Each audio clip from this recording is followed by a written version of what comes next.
Assalamualaikum warahmatullahi wabarakatuh. Alhamdulillahil jalali wasyaril harami wal halali. Summa salatullahi wa salami ala nabiyil mustafa tihami wa ala alihi wa ashabil kirami amma ba'd.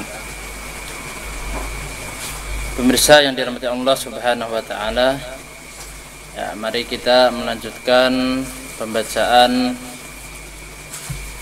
kitab Nasaihul Ibad, yang mana pada kesempatan ini kita sampai pada makalah as-saminah, makalah yang ke-8. Tapi sebelumnya kita membaca surat Al-Fatihah terlebih dahulu. Bismillahirrahmanirrahim.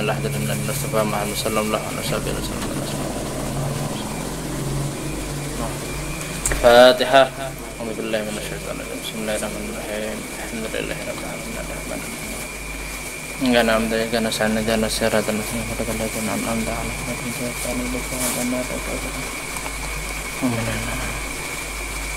Bismillahirrahmanirrahim. Wal maqalatu saminah, makalah yang ke-8. Anil A'mash, diriwayatkan dari Imam A'mash. Imam A'mash ini termasuk dari tabi'in, yang mana nama beliau ismuhu Sulaiman bin Mihran al-Kufi. Jadi nama beliau, nama Sidin ini asalnya adalah Sulaiman bin Mihran al-Kufi. Jadi beliau ini termasuk seorang imam yang luar biasa, imam yang agung. Dan ada juga yang mengatakan beliau ini termasuk Syekhul Islam, gurunya, tuan guru yang ada dalam Islam. Terus beliau termasuk hafid, jadi hafal Quran, hafal hadis, dan beliau termasuk syekh para qori, para ahli hadis. Semuanya mengacu ke beliau. Beliau ini lahir di wilayah Roi. Wilayah Roi ini ada di kota sana, Tabaristan sana, yang mana beliau lahir tahun 61 Hijriah. Jadi beliau termasuk tabi'in. Terus beliau melanjutkan hijrah ada di kota Kufah, yaitu kota Irak. Beliau ini termasuk tabi'in. Ada namanya tabi'in ini orang yang berjumpa dengan sahabat, iman sama Rasulullah.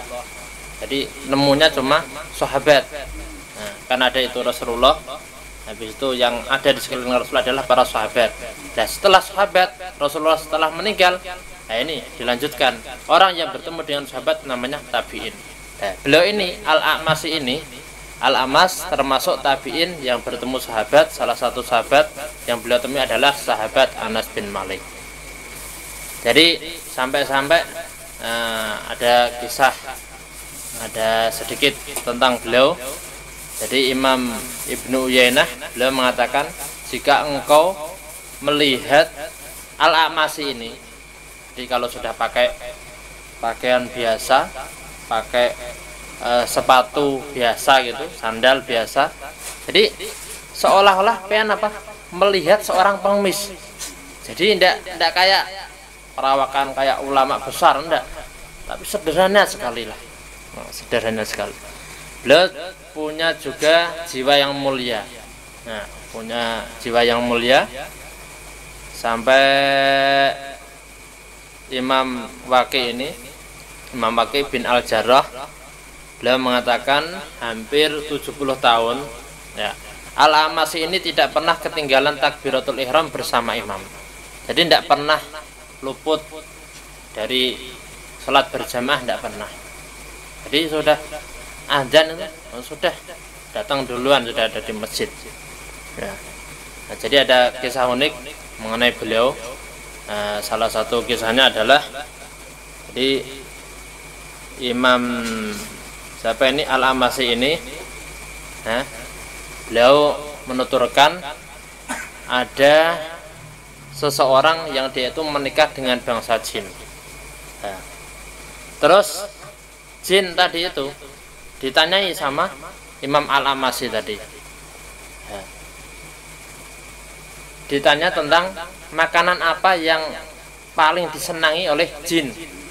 Akhirnya jin sama temennya tadi menjawab, saya senang nasi. Nah, saya senang nasi. Makanya sangat dianjurkan kalau kita ada sisa makan itu pastikan ditutupi barang. Nah, jangan sampai dibiarkan gitu, jangan. Yang pasti akan didatangi sama siapa? Tikus ya, cicit ya, pasti itu. Tapi selain itu makhluk yang gaib, yaitu pasti jin apa? Akan menyantap makanan tersebut. Ya. Terus akhirnya apa?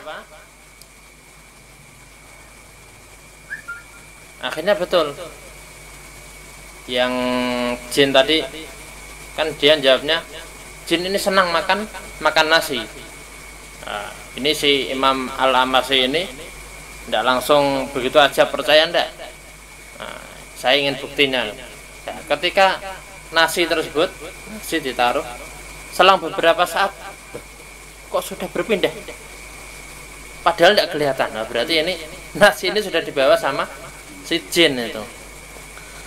Terus beliau melanjutkan pertanyaannya, apakah di antara kalian, maksudnya bangsa jin tadi ya, ada kelompok sebagaimana yang ada di antara kita, maksudnya di antara para tabiin yang ada itu kan ada, sudah itu ada munculan kayak Syiah, Rafidhah dan lain sebagainya, itu sudah bermunculan gitu. Yang jin tadi menjawab, betul ada. Di kelompok kami itu ada juga seperti yang ada di kelompok pian, wahai manusia, wahai para tabiin. Kata jin tadi, mereka adalah kelompok terburuk di antara kita. Nah, jadi kalangan jin aja itu yang kayak si Rafidhah aja itu merupakan kelompok yang terburuk di kalangan jin. Bagaimana kalau di kalangan manusia?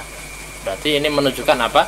Bahwa Syiah Rafidhah itu termasuk kelompok yang terburuk, nah, baik di kalangan manusia maupun di kalangan jin itu tadi. Terus ada sedikit pula tentang Imam Al-A'mas tadi. Jadi suatu ketika beliau ini pernah mendengar seorang ini cerita di dalam masjid macam-macam. Jadi ceritanya ini macam-macam ya, kalau bahasa kasarnya itu ngalor ngidul ya. Jadi saya dapat cerita dari ini. Nah, salah satu yang diceritakan beliau menukil, oh ini saya dapat dari Al-Amasi ini. Mendengar hal tersebut, Imam Al-Amasi ini, loh kok mencatat nama saya ini, padahal saya tidak pernah bilang masalah ini, saya tidak pernah meriwayatkan hadis seperti ini, dia kok mencatat nama saya. Akhirnya dalam masjid tadi, yang mana si pembuat cerita tadi, yang cerita bohong itu tadi, oh dari ini, akhirnya langsung didatangi sama si Amasi itu tadi, yang saat itu sudah agak tua renta. Nah, saat di masjid, apa yang beliau lakukan? Yang beliau lakukan adalah tangannya sambil gini, sambil ini bulu ketiak, mohon maaf, dicabuti. Jadi sambil keliling di sekeliling orang yang taklim itu tadi. Yang si pembawa cerita bohong itu tadi, pian kok macam-macam gitu di masjid, kok nyabuti ketiak gini-gini, kayak apa itu? Pian tambah yang macam-macam. Loh kok bisa? Lah ya, lawang pian ini saya tidak pernah bicara ini itu dan lain sebagainya. Oh, pian meriwayatkan ini itu dan lain sebagainya dari saya. Loh, pian siapa? Saya adalah Al-Amasi. Ya, mohon maaf. Akhirnya mendengar hal tersebut, orang yang tadinya berkumpul di sekeliling daripada pembawa berita bohong itu tadi langsung buyar, langsung ganti ke Imam Al-Amasi. Wahai Imam Al-Amasi, sudah, saya tidak mau berguru sama itu orang, sudah tidak benar ya nyeritakan hadis ini dan lain sebagainya. Nah, katanya bersumber dari pian, ternyata apa? Pian sama sekali tidak membawakan hadis tersebut. Ya sudah, saya mau berguru sama pian, saya mau mendengar langsung dari hadis yang pian sampaikan ini itu dan lain sebagainya sampai Rasulullah Shallallahu Alaihi Wasallam. Jadi intinya beliau ini apa? Mohon maaf, mencabut ini kan termasuk sunnah, maksudnya mencabut ininya loh, tapi tidak sampai berceceran di masjid, tidak, tapi mencabut bulu ketiak dengan tangan kan sangat dianjurkan. Nah, di umpama digunting kayak apa, ya tidak apa-apa, tapi yang lebih afdal dicabuti gini. Tapi kalau sakit ya di krok gitu aja. Nah, itu sedikit tentang Imam Al-A'mashi, yang mana nama beliau adalah Sulaiman bin Mihran Al-Kufi. Beliau ini meninggal dunia tahun 146 Hijriah. Nah, ini sedikit tentang biografi beliau radhiyallahu an. Beliau meriwayatkan, nah, termasuk makalah dari beliau adalah mangka narok sumalihi, barang siapa yang modal kekayaannya at-taqwa, takwa kallatil alsunu an wasfi ribhi dinihi. Nah, semua lisan tidak akan mampu untuk menggambarkan keuntungan dalam agamanya. Ya. Kan tapi sebaliknya, wa mangka narok sumali ad-dunya, barang siapa yang modal kekayaannya itu berupa dunia, kallatil alsunu an wasfi khusrani dinihi, semua lisan tak akan mampu menggambarkan kerugian agama seorang tersebut. Nah, maksudnya apa? Wal makna, adapun maknanya adalah mantamasaka, barang siapa yang dia itu berpegang teguh alat takwa, atas takwa pada Allah Subhanahu wa taala. Apa itu takwa? Bimtisali awamirillahi taala, dengan senantiasa mengerjakan apa yang Allah perintahkan, wastinabil ma'asi, dan menjauhi apa yang Allah larang, yaitu maksiat kepada Allah Subhanahu wa taala. Bi an assasa af'alahu bimuwafaqati syar'i falau hasanah kasirah la tuhsa, yaitu dengan mendasari beberapa tindakan yang mana tindakan tersebut mencocokkan pada syarak, maka orang tersebut memperoleh kebaikan yang sangat banyak yang tak terhingga. Jadi kalau seorang tersebut yang menjadi acuannya, yang menjadi modal utamanya adalah takwa, betul-betul menjalankan apa yang diperintah Allah dan menjauhi apa yang dilarang oleh Allah Subhanahu wa taala, maka orang tersebut betul-betul memperoleh keberuntungan yang luar biasa dalam agamanya. Wa man tamassaka an ala umuri mukhalafatil syar'i falau sayi'atun katsirah ajazatil alsun an zikri dzalika bil adad. Dan barang siapa yang dia itu berpegang teguh atas perkara-perkara yang menyelesaikan daripada syarak, maka bagi orang tersebut adalah kejelekan yang banyak, yang mana tidak mampu itu lisan-lisan ya menyebutkan dengan bilangan. Maksudnya apa? Dia rugi, ya, rugi yang luar biasa. Nah, dari sini bisa diketahui bahwa modal utama seorang itu dalam mengarungi kehidupan dalam dunia ini adalah senantiasa bertakwa pada Allah Subhanahu wa ta'ala. Takwa tersebut adalah amalan yang luar biasa.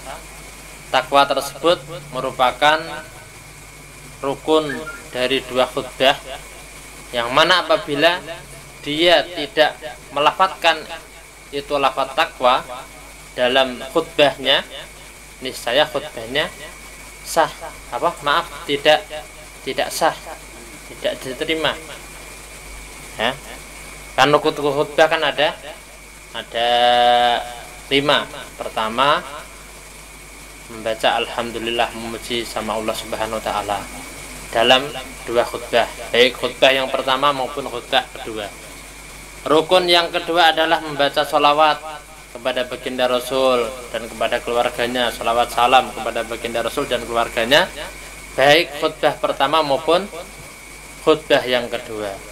Yang ketiga syaratnya adalah orang tersebut harus senantiasa berwasiat takwa, baik khutbah pertama maupun khutbah yang kedua. Nah, yang keempat adalah membaca salah satu ayat dari Al-Quran di antara dua khutbah itu tadi. Ya, bisa khutbah yang pertama maupun khutbah yang kedua. Nah, terus yang kelima adalah berdoa untuk mukminin, untuk saudara muslim yang lain, ya, di khutbah yang terakhir. Jadi umpama saat khutbah, pengen dengar khutbah, umpama dalam khutbahnya dia mengucapkan alhamdulillah wassalatu wassalam ala rasulillah sayyidina Muhammad ibn Abdullah wa ala alihi washabihi wa la haula wala quwwata illa billah usikum wa nafsi wa iyaya bitaqwallah. Nah, habis itu sudah barakallahu li wa lakum fil Qur'anil azim. Habis itu khutbah lagi yang kedua, umpama mengucapkan kayak gitu tadi. Ya, alhamdulillah wassalatu wassalamu ala rasulillah wa ala alihi wa la haula wala quwwata illa billah ayyuhan nas ittaqullah. Habis itu membaca ayat Quran, umpama wal asri innal insana lafi khusr. Nah, sampai seterusnya. Habis itu terus Allahumma firil muslimin wal muslimat wal mu'minin wal mu'minat al hayya minhum wal amwat. Nah, ibadallah usikum ya binakumullah qadfasal muttaqun. Nah, sampai akhir, ya, pokoknya ringkas gitu, biasa aja. Tapi kalau semua panjang, alhamdulillahnya panjang luar biasa. Nah, terus habis itu sholawatnya panjang, habis itu terlewat yang kata-kata usikum mbak iya bitaqwallah itu terlewat. Takwa, pokoknya lafaz takwa itu terlewat. Habis itu pembahasan mama kurban ini sampai habis sudah. Tidak ada bahas sama sekali takwa, Mbak. Habis itu terus membaca ayat Quran. Habis itu barakallahu li wa lakum fil Qur'anil azim, Mbak gitu. Ya, berhubung tidak ada kata takwanya itu tadi, khutbahnya juga tidak sah. Nah, jadi takwa ini merupakan, ya, rukun dari dua khutbah. Jadi orang yang khutbah Jumat itu harus ada lafaz takwanya itu tadi. Entah itu khutbah Jum'ah kah atau khutbah yang lain, kan pasti ada rukun takwa itu. Pemirsa yang dirahmati Allah Subhanahu wa taala, masalah takwa ini sudah disinggung panjang lebar. Nah, jadi pernah suatu ketika Al-Imam Ali bin Abi Thalib karramallahu wajhah, beliau ditanya tentang takwa, ya. Beliau mengatakan, ya al-khauf minal jalil. Senantiasa orang tersebut, kalau orang tersebut betul-betul takwa, dia apa? Senantiasa takut kepada Allah Subhanahu wa ta'ala. Jadi dimanapun ia berada, sendirikah, banyak orangkah, ya, atau ramekah, kadakkah umpama, ya, dalam lubang pun umpama, ya, tetap harus senantiasa dia takut sama Allah Subhanahu wa ta'ala.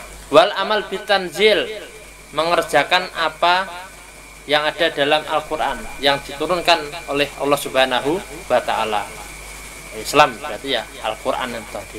Jadi mengamalkan apa yang ada dalam Al-Quran. Dalam Al-Quran Allah perintah sholat, Allah perintah zakat, Allah perintah ini itu dan lain sebagainya. Seorang yang dia itu mengamalkan apa yang ada dalam Al-Quran, berarti orang tersebut sudah dikategorikan, oh ini orang, ya, betul-betul bertakwa sama Allah Subhanahu wa ta'ala. Ya, dalam Al-Quran kan Allah sudah menjelaskan, oh ini jangan digawe, ampun pian gawe ini, pian apa? Ya, menyalahi syariat. Nah, dia mengerjakan itu, ya. Maksudnya apa? Meninggalkan, dia tidak bermaksiat, ya, sebagaimana yang telah dijelaskan dalam Al-Quran, Mama. Ya, berarti apa? Orang tersebut sudah betul-betul bertakwa. Wal qanaah bil qalil, menerima, merasa puas dengan yang sedikit, meskipun mama, mohon maaf, satu mama habis mau bolehkan dikasih, satunya kasih ini, satu kasih ini, satu kasih ini, satu kasih ini, satu kasih ini. Sekalian pas lihat, itu kenapa Tuhan Guru kok dikasih dua itu?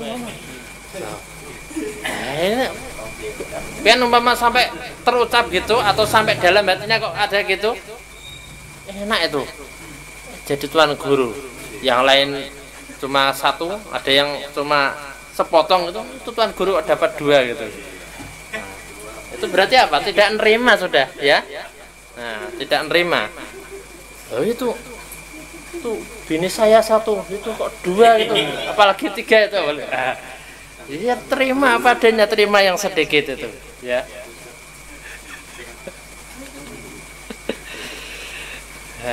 Jadi intinya apa? Ya, menerima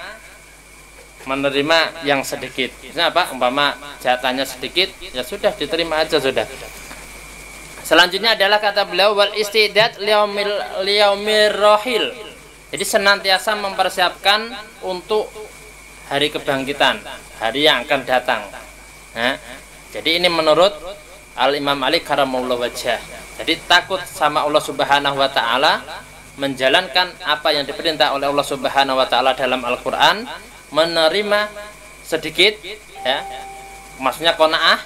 Terus yang keempat adalah senantiasa mempersiapkan untuk hari kemudian. Terus ada juga sebagian arif billah, beliau ini bertanya sama Syekh, istilahnya apa? Bilang sama Syekh, "Ausini, beri aku wasiat wahai Syekh."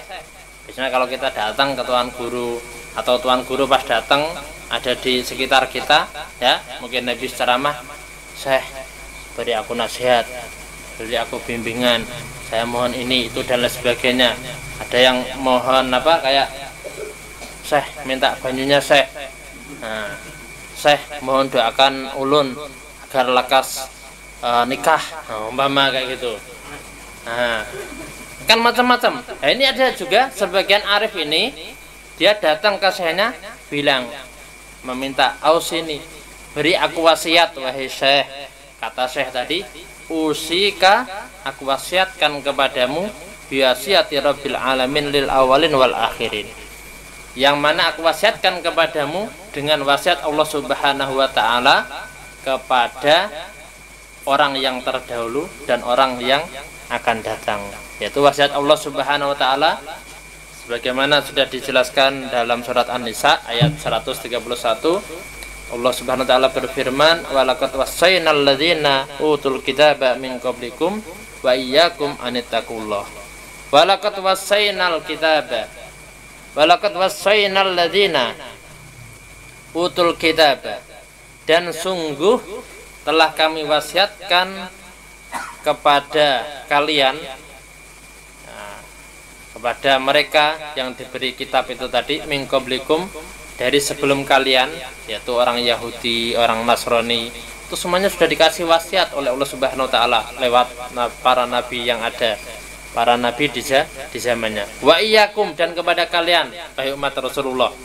Nah, wasiatnya adalah anittaqullah, hendaknya kalian ini senantiasa bertakwa sama Allah Subhanahu wa taala. Jadi ini wasiat yang luar biasa dari Allah Subhanahu wa taala agar kita ini senantiasa jadi hamba yang senantiasa bertakwa sama Allah Subhanahu wa taala. Ada juga seorang, dia itu berkata kepada Imam Yunus bin Abid rahmatullah alaih, beliau berkata, "Ausini, beri wasiat kepadaku wahai tuan guru."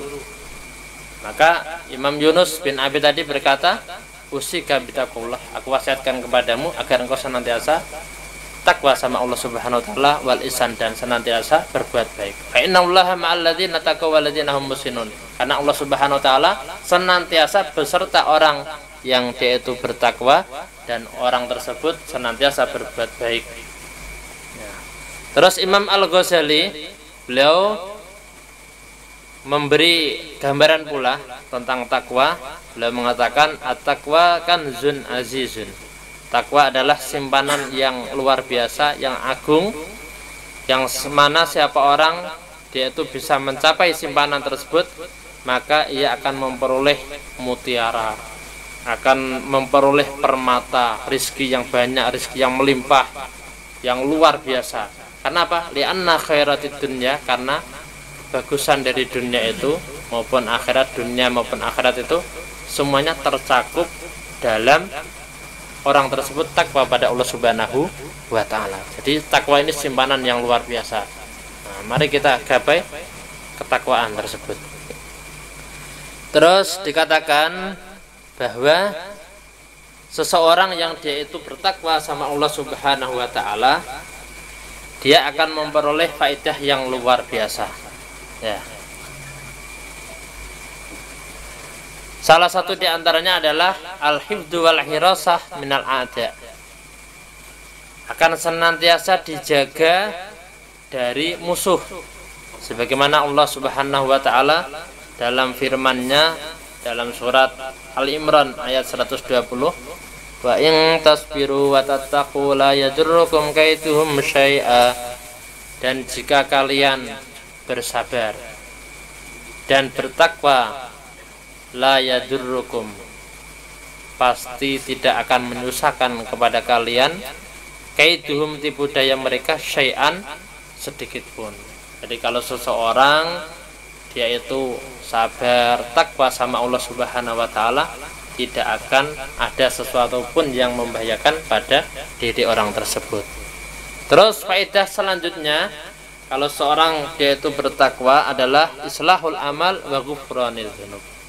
Orang tersebut akan senantiasa dibaiki amalnya, dan diampuni dosa yang ada pada dirinya. Bagaimana Allah Subhanahu wa taala juga telah berfirman dalam surat Al-Ahzab ayat 70 sampai 71, ittaqullah, bertakwalah kalian kepada Allah Subhanahu wa taala, wa qulu, dan berkatalah kalian qaulan, dengan perkataan sadidan, yang jujur, yang benar, yang baik. Yuslih lakum, dia Allah Subhanahu wa taala akan memperbaiki, ya, bagi kalian, untuk kalian, a'malakum, amal perbuatan kalian, wa yaghfir lakum, dan akan mengampuni untuk kalian, dzunubakum, dosa-dosa yang ada pada kalian. Di intinya dari ayat ini adalah kita senantiasa dianjurkan untuk bertakwa. Kalau kita sudah bertakwa pada Allah Subhanahu wa taala dan berkata yang baik, amal perbuatan kita akan diperbaiki oleh Allah Subhanahu wa taala, dan dosa kita juga akan diampuni oleh Allah Subhanahu wa taala. Wa minhatan, dan termasuk dari faedah seorang tersebut bertakwa adalah al-mahabbah. Seorang tersebut akan senantiasa dicintai, entah itu dicintai oleh Allah Subhanahu wa taala maupun dicintai oleh hamba yang lain.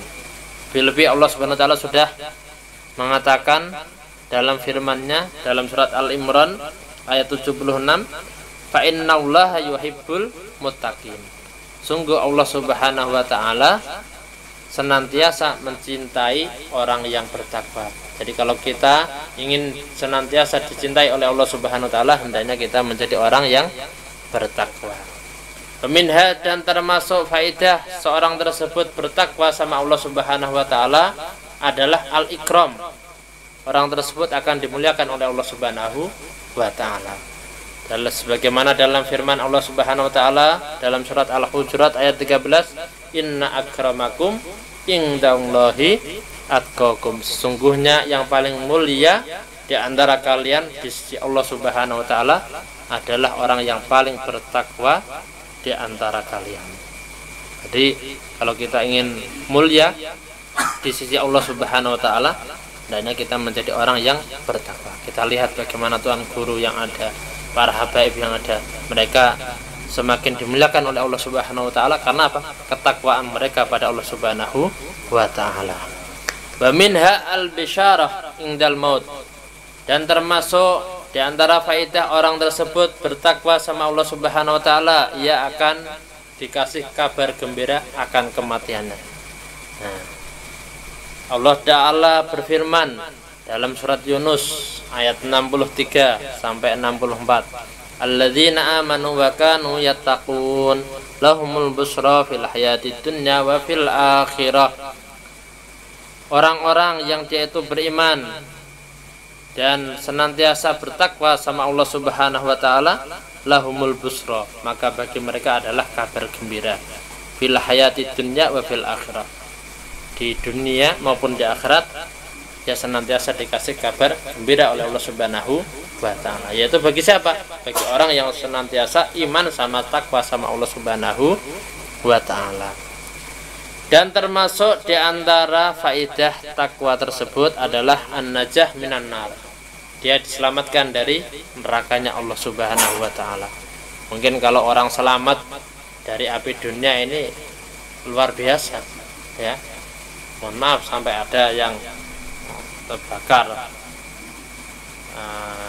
kulitnya ini ya. Contoh ada temannya yang lagi ngorek, mungkin sedikit aja panasnya luar biasa ya, umpama kita bisa menghindar. Nah, soalnya apa? Panas, kecos, bisa apa? Bisa apa ini? Timbul apa itu? Bisa melepuh atau apa? Nah, itu padahal baru api dunia. Nah, padahal dikatakan ini api dunia ini itu baru cuma apa ya? Cuma sedikit ya dari api nerakanya.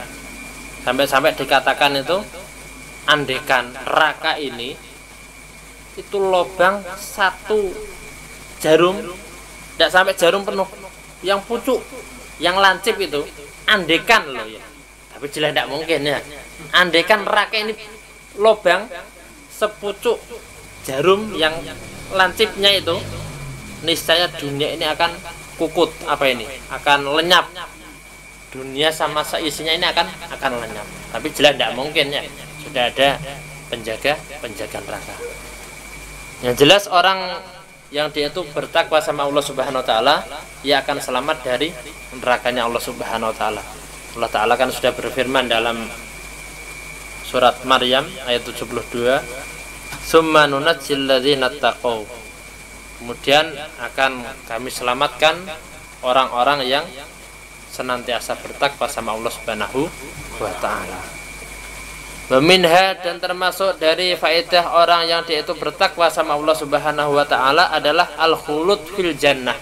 Dia akan senantiasa abadi, senantiasa langgeng ada di surganya Allah Subhanahu wa taala. Bagaimana firman Allah Subhanahu wa taala dalam surat Al-Imran ayat 133, "Wasari'u ila maghfiratin mir rabbikum wa jannatin arduhas samawati wal ard uiddat lil muttaqin." Wasari'u, dan bergegaslah kalian ila maghfiratin, menuju ampunan Allah Subhanahu wa taala. Ila maghfiratin, menuju ampunan mir rabbikum, dari Tuhan kalian, wa jannatin, dan mendapatkan surga yang mana arduhas samawat, yang luasnya seluas semesta langit, wal ard, dan bumi. Uiddat lil muttaqin, yang disediakan untuk orang-orang yang senantiasa bertakwa. Jadi dari sini, dari ayat ini jelas orang yang dia itu bertakwa, senantiasa menjalankan apa yang diperintah oleh Allah Subhanahu wa taala dan menjauhi apa yang dilarang oleh Allah Subhanahu wa taala, ia akan senantiasa diampuni oleh Allah Subhanahu wa taala dan akan memperoleh surganya Allah Subhanahu wa taala. Wa minha, dan termasuk faedah orang tersebut bertakwa adalah an-najah minasyada'id wa usul rizq al-halal. Jadi selamat dari gangguan yang luar biasa, dari bahaya yang luar biasa, dan orang tersebut akan memperoleh rezeki yang halal. Sebagaimana Allah berfirman dalam surat At-Talaq ayat 2 sama ayat 3, "Wa may yattaqillaha yaj'al lahu makhraja." Dan siapa yang dia itu bertakwa sama Allah Subhanahu wa taala, yaj'al lahu, niscaya Allah jadikan untuk orang tersebut makhraja, jalan keluar dari kesulitan. Jadi kalau dia itu betul-betul bertakwa ya, dia akan dikasih jalan keluar oleh Allah Subhanahu wa taala. Jadi ada kisah ini. Nah, seorang ini ya, mungkin beberapa bulan yang lalu kita dapat, baru akhir kemarin, akhir Juli. Nah, kita dapat orang tersebut betul-betul dia itu bertakwa. Dalam artian bertakwa ini dia meninggalkan, maksudnya apa? Tidak mau terjun dalam hal yang riba. Teman itu menceritakan, jadi bulan 1 itu dia kan ada pinjam uang ke orang ya, dia ingin menghindari biar tidak sampai riba. Jadi dia tidak minjem ke bank sudah ya. Setelah minjem ke orang, Kalau hitungannya mungkin katanya lah 25 juta. Ya, 25 juta ini kalau pinjam ke bank ini bisa-bisa entah bunganya ini berapa aja ya. Ini orang betul-betul apa? Menghindari dari hal tersebut.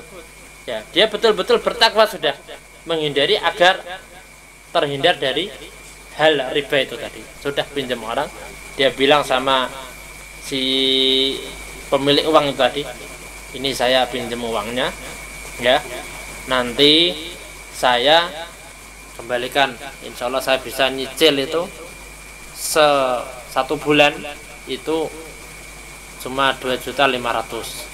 Berarti kalau dihitung 25 juta berarti kan ini 10 bulan ya kan. Nah, akhirnya apa? Orang tersebut sudah ya kan betul-betul menghindari agar terhindar dari riba itu tadi. Ya. Betul-betul bertakwa menjalankan ketakwaan itu tadi. Akhirnya apa yang terjadi? Biqudratillah. Biiznillah, atas izin Allah Subhanahu wa taala, orang tersebut belum sampai 10 bulan, 5 bulan sudah selesai. Allahumma sholli ala Muhammad.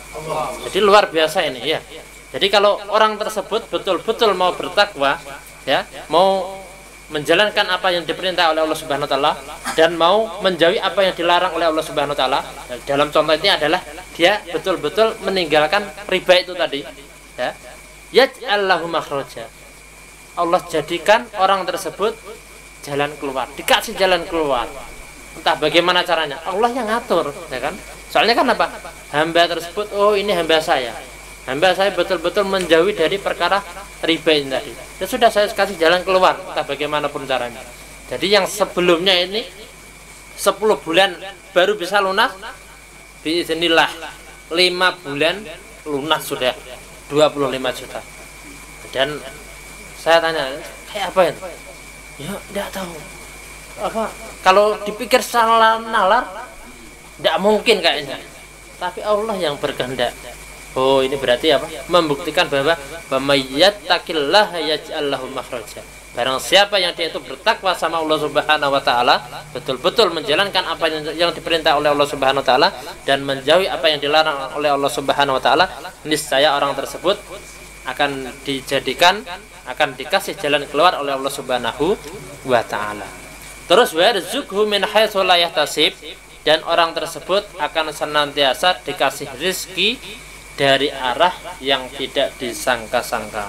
Nah, jadi sudah rezekinya langsung datang, tiap bulan datang sekian. Dan saya sudah mendapati banyak orang, oh ternyata betul.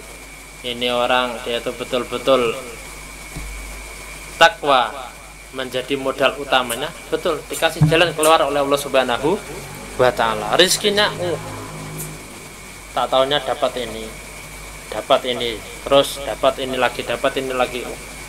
Betul. Jadi amun kada percaya ya silakan dipraktekkan aja. Ya, praktekkan aja, insyaallah itu akan apa? Akan membawakan hasil. Ya. Pemirsa yang dirahmati Allah Subhanahu wa taala. Nah, jadi dari sini keterangan sedikit tentang takwa itu tadi. Kembali ke pokok bahasan, maka narok sumali at-taqwa kallatil alsun an wasfi ribhi dinihi. Barang siapa yang modal kekayaannya itu tadi adalah takwa kepada Allah Subhanahu wa taala, semua lisan tidak akan mampu untuk menggambarkan ya keuntungan agamanya. Maksudnya apa? Dia beruntung banyak. Ya. Akan tapi sebaliknya, kalau yang menjadi modal utamanya adalah dunia, nah, sedikit-sedikit, mohon maaf, Bapak mau jadi pejabat, nah, sedikit-sedikit sudah ini, sana sudah digelontorkan sekian. Ya nanti apa? Akan rugi dunia nyata sudah, lebih-lebih rugi agamanya. Ya mudah-mudahan kita apa? Bisa menghindari itu semua. Dan mudah-mudahan kita semua dijadikan oleh Allah Subhanahu wa taala hamba-hamba yang bertakwa, hamba-hamba yang senantiasa menjadikan amal ibadah kita senantiasa untuk Allah Subhanahu wa taala, hamba-hamba yang senantiasa menjalankan apa yang diperintah oleh Allah Subhanahu wa taala dan menjauhi apa yang dilarang oleh Allah Subhanahu wa taala.